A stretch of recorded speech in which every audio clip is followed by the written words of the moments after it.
Kin Live, magazine proche du Kinois. Kin Live, la vie à Kin. Bokolongono topé état ya santé ya honorable Jekoko Mulumba cadre ya UDPS ces alliés qui sa hiérarchie ya parti Etienne Tshisekedi ya Mulumba Félix Tshisekedi président ya UDPS aibaki na ko Twitter pour na kotel sa été esengeli solo akende mikili ya poto pour na kolanda ba soin oyo elongo bani maître David avocat ya Jekoko Mulumba Kongolo wa Kongolo azali invité ya magazine Kin Live. Kin Live, magazine proche du Kinois. Kin Live, la vie à Kin. Maître David, Ozali avocat et honorable Jekoko Mulumba, lelo tokoyeba état ya santé ya Kylian Ozali. Merci Ndeko pona motuna. Je pense que ndenge boyebi yango bino nyonso état de santé ya client nangai Jekoko Mulumba eza malamu te. Et ça malamu te utokala parce que vous beaucoup se souvenir que depuis balongo la kae na maboko ya service ya sécurité batinda kae bango moko mbala moko ti na ngalima c'est parce que ba se rendre compte que état de santé na eza malamu te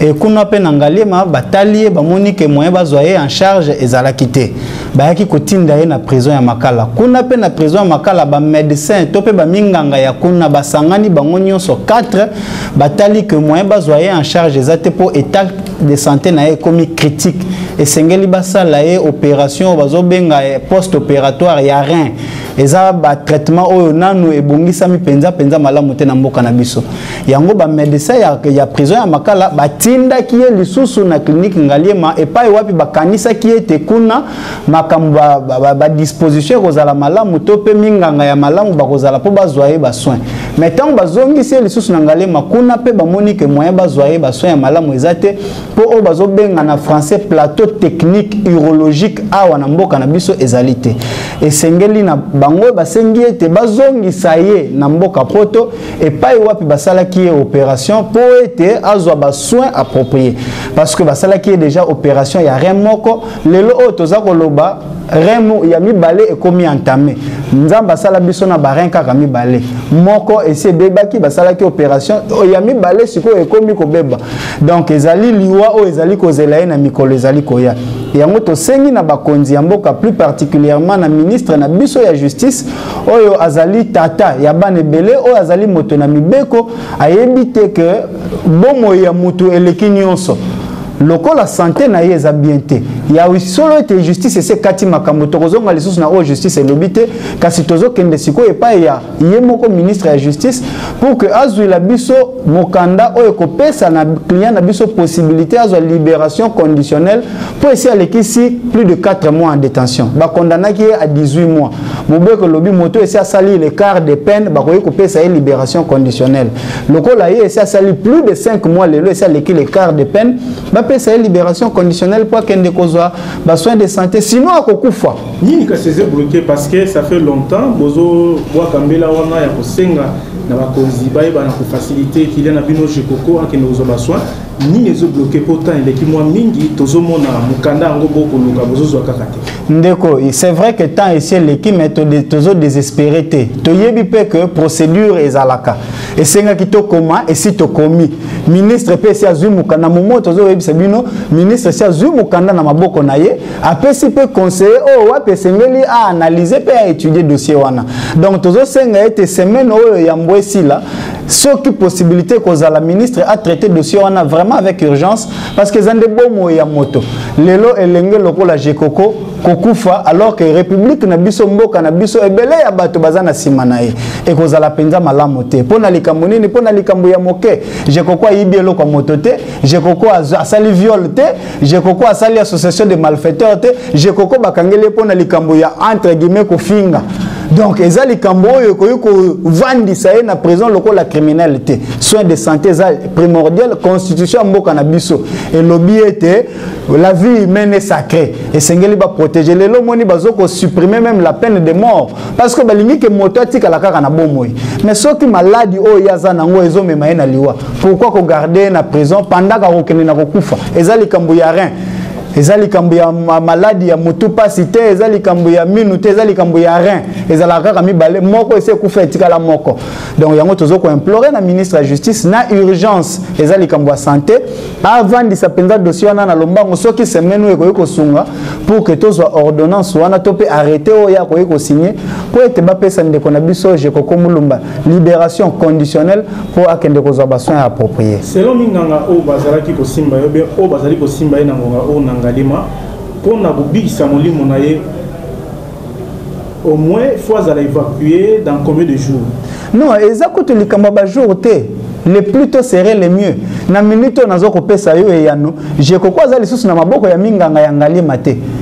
Parce que minganga ya prison batindaki na ngaliema ba o ya ngaliema basalisi ba examen ba lobi bango ba koyi ko garder te na ke akufela bango na maboko bazongisi na maboko ya bato oyo baza censé ko gérer pona ko et puis ba komi ba lobi ete moyen biso awa ba lobi te ke na ngaliema ba lobi na Congo mobimba toza na plateau urologique approprié te pona ko zo soin na ye donc esengeli bazongisa na poto et pas wapi basalaki opération liboso kuna ne ba koyi ko la opération pour battre la bombe inaye donc minganga ya ngalema na minute oyo bazali susu na responsabilité ya Jekoko te pour bango si basali mukanda na bango balbimisi pe balobi bango bakoyi ko garder pe lisusu na nani te basali bon de sortie azongi et pas ya minganga oyo ya prison alors que minganga ya prison basenga ki secours na minganga ya ngalema pour bakanisa ki ete na ngalema nde bakozwa solution donc mais comme grave kana eza très grave eza grave te mais eza très grave parce que minganga na biso eza minganga ya l'état eza ba hôpitaux ya ba privé te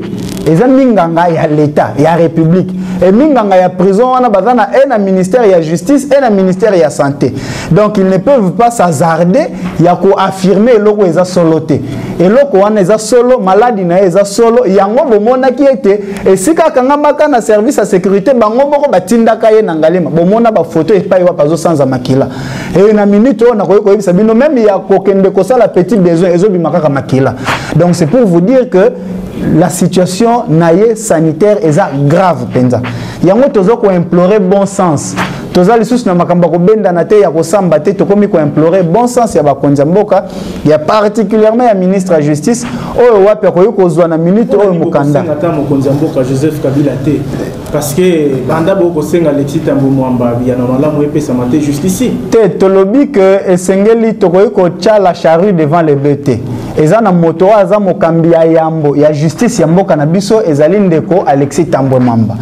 to komelie mikanda tozali kozela réaction na ye soki na tomoni que nangonga oyo totikali tozali na ngo lokola tozo courir déjà derrière l'état ko simbate to ko recourir pas mokonza mboka le numéro 1 de la République parce que na entre guillemets moto oyo pe akoka kozala indexé na likambo oyo ezandeye donc ye pe akoyiko telema lelo oyo koloba ete ndeko wana Jekoko o aza mwana mboka o aza ndeko na ye o aza kobele akoyiko zwa pe mokano ya koloba ete bozo moto wana botika ye botinda ye ndenge ba wote ko sala yango na ndeko na biso Moïse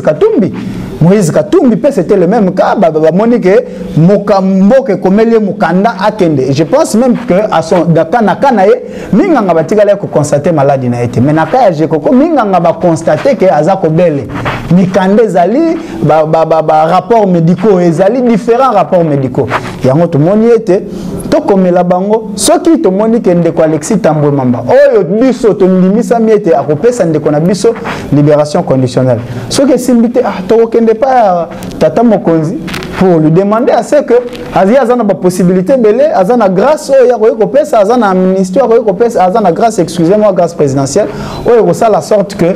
ndeko Jekoko abimana na prison mais oyo tozali koloba santé ya moto ndeko batalaka yango balami balete santé ya moto eza ya mboko akoyo kokufa yango zomona baminganga bazosala nyonso pour que bango bayebisa basenga na bakonza mboka ete ndeko na biso wana akende kozwa ba soins de santé appropriés na poto. Merci maître David toli qui était Nicolas Koya bangonga ezali koya ndeko Jekoko akozwa mbano elamu na bosenga o bozali kosenga pour na santé. Merci beaucoup na invitation na bino et Nzamba pambola bino. Merci.